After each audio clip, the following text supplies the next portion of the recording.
আসসালামু আলাইকুম। Hello everyone, কেমন আছেন সবাই? আশা করি যে যেখান থেকে আমাদের আজকের ব্লগটি দেখছেন সবাই খুব ভালো আছেন। আপনাদের দোয়ায় আমরাও বেশ ভালো আছি। চলে আসলাম আরেকটি নতুন ব্লগ নিয়ে আপনাদের সামনে। আমি ফারহানা, ব্লগ বাই সেহেরস মম থেকে। আজকের ব্লগে আপনাদের সাথে আমাদের কিছুদিন আগে করা একটা ব্লগ শেয়ার করব। তো এটা হচ্ছে এই বছরের শুরুর দিককার সময়। তো জানুয়ারি মাসের লাস্টের দিকের কথা বলছিলাম, যখন আমি গ্রাম থেকে আসলাম। আসার ২ দিন পরেই হচ্ছে জোহার প্রথম ওরিয়েন্টেশন ছিল এই বছরের কেজি ক্লাসের জন্য। ওর যখন ফাইনাল ক্লাস না, ফাইনাল পরীক্ষা শেষ হয়ে যায়, তারপর আমি বাড়ি যেতে অনেকটাই লেট করে ফেলেছিলাম, যেহেতু আমার বিজনেসের কাজ থাকে ওই সময়টায়। শীতে তো বাচ্চাদের অনেক জিনিসপত্রের প্রয়োজন পড়ে, তো ওই সময়টায় আমার পেজে একটু চাপ থাকে, যে কারণে আমি পরীক্ষা শেষ হওয়ার সাথে সাথে গ্রামে যেতে পারিনি। যেহেতু লেট করে গিয়েছি, তাই ফিরতেও লেট হয়ে গেছে। একেবারেই ওর ওরিয়েন্টেশনের আগ মুহূর্তে ঢাকায় এসেছিলাম। তো ওখান থেকে এসেই তারপর স্কুলে চলে গিয়েছিলাম ওর ওরিয়েন্টেশনটা অ্যাটেন্ড করতে।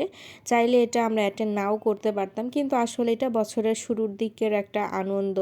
সব বাচ্চারা নতুন ক্লাসে আসে, কেউ কেউ পুরাতন থাকে, আবার নতুনও অনেক সময় আসে। তবে ওদের সিস্টেমটা হচ্ছে নতুনদের জন্য আলাদা সেকশন থাকে আর পুরাতনদের জন্য আলাদা সেকশন থাকে। এতে করে কি হয়, ফ্রেন্ড সার্কেল হারিয়ে যাওয়ার ভয়টা কম থাকে।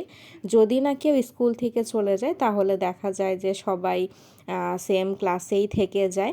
তো ওই জন্যই আর কি, সব বাচ্চারা ওদের ফ্রেন্ডের সাথে দেখা হবে, নতুন ক্লাস, সব কিছুর জন্য অনেক এক্সাইটেড থাকে। এই জন্য জোহাকে নিয়ে গেলাম।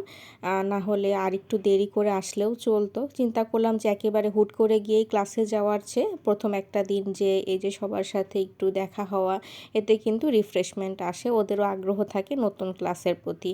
তাছাড়া আজকে আমার আরও একটা কাজ আছে। আমি কিন্তু গ্রামে যাওয়ার আগেই মোটামুটি ওর স্কুলের প্রিপারেশনের যে কাজগুলো, সেগুলো হচ্ছে আমি কমপ্লিট করে গিয়েছিলাম। যেমন ওর নতুন স্কুল ড্রেস অর্ডার দিয়ে সেটা রিসিভ করে বাসায় রেখে গিয়েছিলাম, ওর স্কুলের জুতা, তারপর হচ্ছে ওর স্কুলের জন্য নতুন ব্যাগ।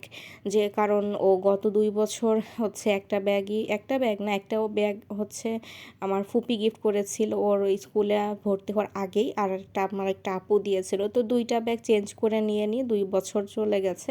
তো এই কারণে এবছর একটা ব্যাগ না কিনলেই হচ্ছে না। তাছাড়া ওই ব্যাগগুলো ছোট ছিল, আর এখন ওর অনেক বই হয়েছে এবং সেগুলো বড় সাইজের, তো আমার বড় ব্যাগ প্রয়োজন ছিল। এই কারণে একটা ব্যাগও কিনেছিলাম, সেটা আগেই কিনে রেখে গিয়েছি। ওর জন্য কি কি কেনাকাটা করেছি সেটা আমি অন্য একটা দিন শেয়ার করব। আর এছাড়া বইগুলো হচ্ছে আরও কিছুদিন আগেই কিন্তু লাইব্রেরিতে চলে আসছিল। এই কারণে আমি হচ্ছে ওর এক ফ্রেন্ডের আম্মুর কাছে, আমার ছোট বোন হয়, ওর কাছে দিয়ে গিয়েছিলাম টাকা, যে ওর জন্য যখন ওর মেয়ের জন্য যখন নিবে, তখন যেন জোহার বইয়ের সেটটা ও নিয়ে নেয়। এই জন্য আমি টাকাটা ওর কাছে রেখে গিয়েছিলাম। তো বইটা ও কিনে আবার ওই দিন আমার জন্য নিয়ে আসছে সাথে করে। তো আমাকে ব্যাগটা দিয়ে দিল যে বইগুলো আজকে নিয়ে যাও। তো দেখলাম যে অনেক ভারী। ভাবলাম যে এগুলো যখন ব্যাগে দিব কিভাবে কি হবে। প্রায় 13টা বই এবার ওদের। এছাড়াও ক্লাসে যখন 4টা করে সাবজেক্ট থাকবে, সেগুলোতে কিন্তু ওদের প্রতিদিন ক্লাস ওয়ার্ক এবং হোমওয়ার্কের 2টা করে খাতা দিতে হবে। একটা ক্লাসে করিয়ে দিবে এবং হোমওয়ার্কের জন্য কি বাসায় লিখতে হবে সেটাও কিন্তু তারা খাতাতে নোট করে দেয়। এই কারণে 2টা করে খাতা দিতে হবে, টোটাল 8টা খাতা, তার সাথে ডায়েরিটা বেশ ওজন, এবং তার সাথে বই তো আছেই। বুঝতেই পারছেন একটা বাচ্চার জন্য কতটা লোড হয়ে যায়। তো ওর ব্যাগটা নিতে মাঝে মাঝে আমারই কষ্ট হয়ে যায়, এই কারণে একদম ক্লাসের সামনে ওকে দিয়ে আসি। আর কিন্তু ছুটির সময় ক্লাসের সামনে যেতে দেয় না, গেটের সামনে ওদেরকে লাইন ধরে নিয়ে আসা হয়, তারপর গার্ডিয়ানদের হাতে হাতে বুঝিয়ে দেওয়া হয়। তো ওইটুকু সময় মেয়ে একদম ব্যাগের ভারে নুয়ে যায়, এমন একটা অবস্থা। তো ওদের স্কুল থেকে এবার কি কি বই দিয়েছে বাসায় এসে নিজেও দেখবে আর আপনাদের সাথেও শেয়ার করতে চাচ্ছিল। বলল যে আম্মু, আমার নতুন অনেকগুলা বই, এবার আমি একটু দেখাই, তুমি একটা ভিডিও করো। তো আমি বললাম যে ঠিক আছে, করো, এটা থেকে যাবে, তুমি পরেও চাইলে দেখতে পারবে যে নতুন ক্লাসে উঠে তোমার কি কি বই ছিল।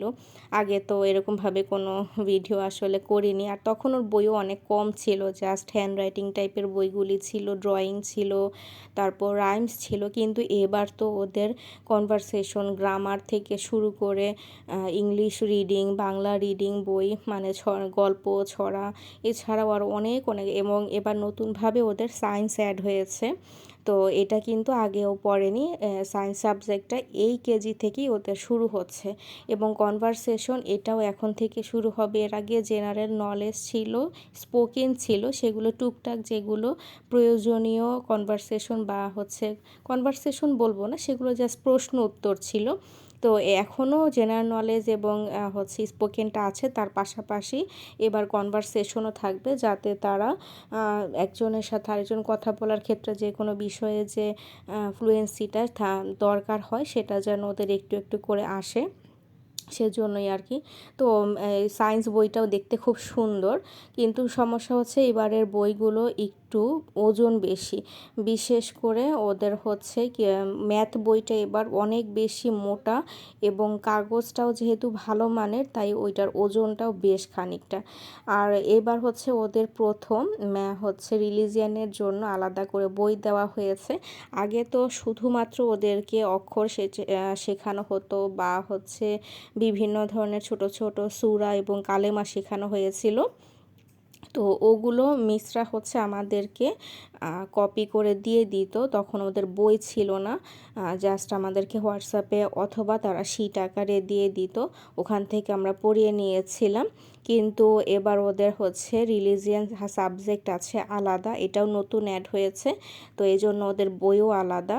ও খুলে দেখছিল, যেহেতু এই প্রথম আরবি বই পাচ্ছে, এর আগে তো এরকম পড়া হয়নি।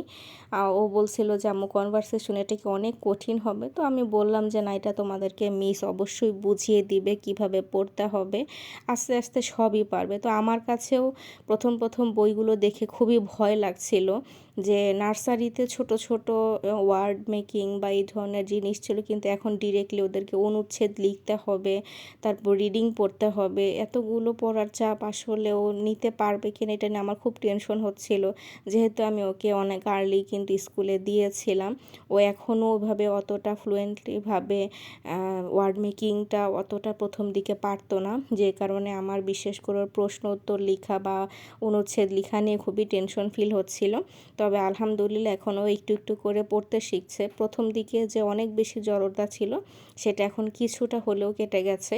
আশা করি কেজি ক্লাসটা সম্পূর্ণ শেষ হতে হতেই ওর রিডিং পড়ার যে বিষয়টা সেটা অনেকটাই আয়ত্তে চলে আসবে, বাকিটা আল্লাহর হাতে।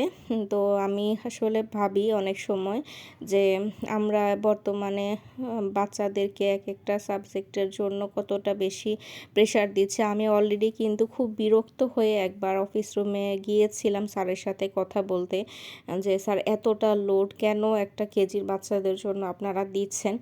তো ওনারা যে কথাটা বললো আমার কাছে উত্তরটা ভালো লাগেনি, যেটা আমাকে বলেছিল যে পড়া বেশি সহজ হয়ে গেলে অনেক গার্ডিয়ান নাকি একটা ক্লাস স্কিপ করে অন্য ক্লাসে দেয়, তখন ওই বাচ্চাটার ওইটা লোড নিতে সমস্যা হয়। তখন আমি তাকে বললাম যে এটা যদি কেউ করে থাকে সেটা তো তার ভুল ডিসিশন, সেই সিদ্ধান্তের জন্য সব বাচ্চারা সাফার করবে, এটা কি ঠিক? ওদের এত বেশি পড়ার চাপ, মানে আমি কি বলবো, এক এক দিনে দেখা যায় নতুন করে 9টা 10টা ওয়ার্ড দিয়ে দিচ্ছে, একই দিনে অনেকগুলো কোয়েশ্চেন মেকিং দিয়ে দিচ্ছে। তো সব কিছু ওদের জন্য যেহেতু নতুন, তাই শুরুর দিকে ওদের এই সময়টা অ্যাডজাস্ট করতে অনেক কষ্ট হয়ে যাচ্ছে, প্লাস আমাদেরও খারাপ লাগছে যে হুট করে এতটা লোড দিতে। তো কি আর করা, চাপ নিতে নিতেই এভাবেই বড় হবে, আমরা টেনশন করতে থাকবো, আমাদের টেনশনের ফাঁকে কখন বাচ্চারা বড় হয়ে ক্লাস পার হয়ে যাবে সেটা হয়তো বা বুঝতেও পারবো না, এরকমই হয়। যাই হোক, ওর নতুন ক্লাসের জন্য সবাই হচ্ছে দোয়া করবেন, যদিও বা সেটা শুরু হয়ে গেছে অলরেডি, ওদের ফার্স্ট টাইম পরীক্ষাও কাছাকাছি চলে আসছে। তো ওর জন্য কি কি জিনিস আমি এবার কেনাকাটা করেছিলাম সেটা ইনশাল্লাহ আমি আপনাদের সাথে পরবর্তী ব্লগে শেয়ার করার চেষ্টা করব। ততক্ষণ পর্যন্ত সবার কাছ থেকে বিদায় নিয়ে নিচ্ছি। আর আমার মেয়েও কিছু কথা বলেছিল, যদিও বা আমি সেটা রাখিনি, তো ওর জন্য দোয়া করবেন যেন নতুন ক্লাসটা ওর জন্য উপভোগ্য হয় এবং ও এই পড়াগুলো সুন্দর মতো নিতে পারে। আজকের মতো এখানেই বিদায় নিচ্ছি। আল্লাহ হাফেজ।